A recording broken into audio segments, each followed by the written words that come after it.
Three plies to it, which gives it a nice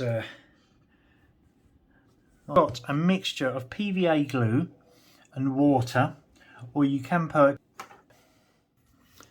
Hi guys, I've decorated the, which is now dried, so as you can see it's got a nice shiny, when you catch it on the light, there we go, yeah, nice shiny look to it, and that's what it looks like when it's finished.